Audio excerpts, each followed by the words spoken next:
We begin in Venezuela, where the people and the government are recovering from indignation and shock after learning about a US-backed plot to overthrow the democratically elected government of President Nicolás Maduro.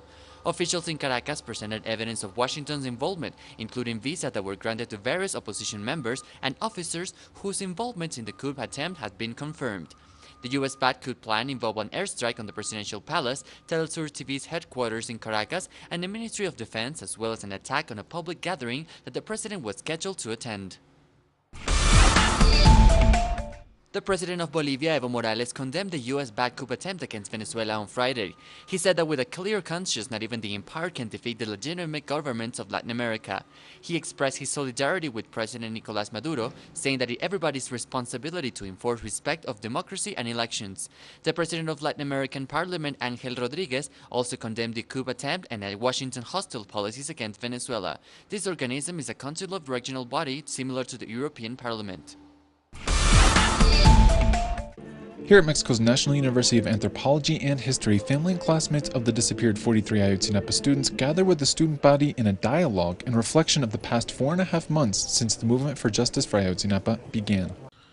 We were indifferent people before. We didn't care about any teacher's protest. Now I have learned more in the past 4 months than I have in my whole life, more than in my 50 years of living, but I have learned it through an unbearable pain. The gathering comes on the same day the United Nations Committee Against Enforced Disappearances released its review and recommendations for Mexico, expressing great concern over how Mexican authorities document and investigate the crime. We recommended the state party, for example, to establish a special prosecutor office on enforced disappearances, to have specialized investigations and prosecution on this specific issue with a national view, because, I mean, this is exactly a national problem. Although the family and classmates of the missing Ayotzinapa students embraced the UN's recommendations, they expressed doubt over its implementations and practice in Mexico. There is a need for political will, real will, to solve the problem here. But there isn't any. It makes no sense to construct an institute, assign personnel, infrastructure, economic resources, if the policy here in Mexico, the policy of the state, is disappearances. It is practicing enforced disappearances. With the UN report, along with the announcement by the independent Argentine forensics team last week that the official investigation has many irregularities, the parents and classmates vow to keep up their struggle to locate the missing 43. In response to the United Nations report, Mexico's Interior Ministry said that the recommendations presented do not accurately reflect how the country is tackling the issue.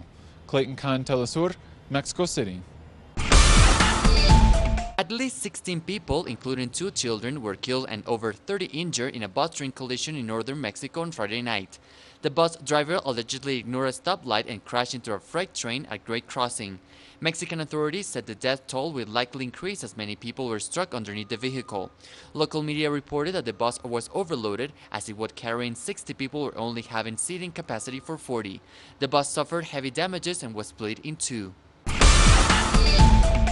As forensic scientists in Colombia sort out bones, remains and other items to identify thousands of bodies found over the past years, a new report reveals that close to 6,000 bodies have been found in mass graves. The new report states that over 4,500 of the remains are likely victims of enforced disappearances, as most of the graves were found in areas once controlled by the United Self-Defense Forces of Colombia, the country's largest paramilitary group. The Department of Antioquia, where former President Álvaro Uribe was governor, had the most exhumation with 992 cases. Washington announced on Friday that it has eased restrictions on imports of goods and services from private Cuban entrepreneurs. This is part of U.S. rapprochement with Cuba after more than a half-century of an arbitrary blockade against the island nation. The State Department said many goods were excluded from the liberalization, including tobacco, vegetable products, and some textiles. It is unclear from now whether Cuba would relax its own rules to permit Cubans to export to the U.S. Washington is also opening up certain services which could allow Cubans to acquire U.S. clients.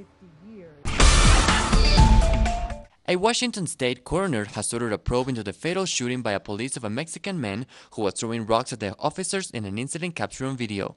Franklin County Coroner Dan Blasdell ordered the review to determine whether the killing of Antonio Zambrano Montes in the city of Pasco was justified or just reckless. His death sparked protests in Pasco, an upper Olcott town of Seattle. Zambrano's shooting comes amid heightened tension over racial policing in the United States, where various unarmed black persons were killed last year. The incident drew condemnation by Mexican officials. I reiterate the condemnation by Mexico of the disproportionate use of lethal force by members of the police in the county of Pasco in Washington state in the United States against a Mexican, Antonio Zambrano Montes. I have given instructions to the foreign minister to support his family so that his family will feel the backing and support of the government of Mexico.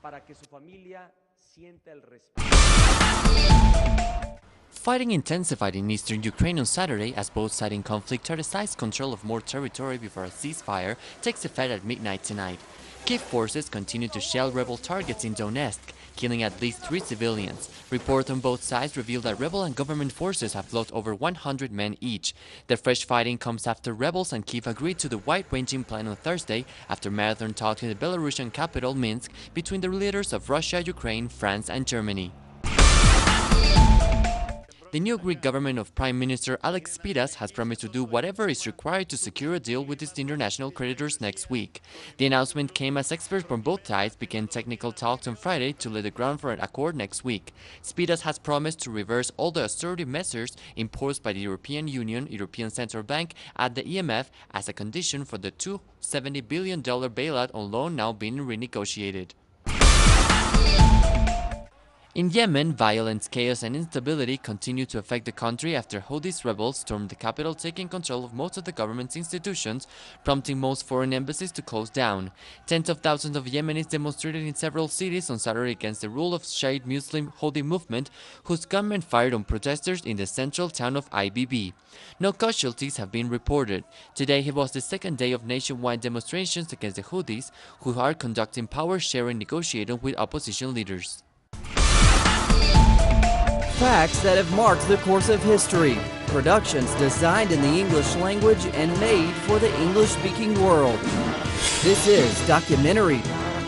Watch it on telesur.net/English.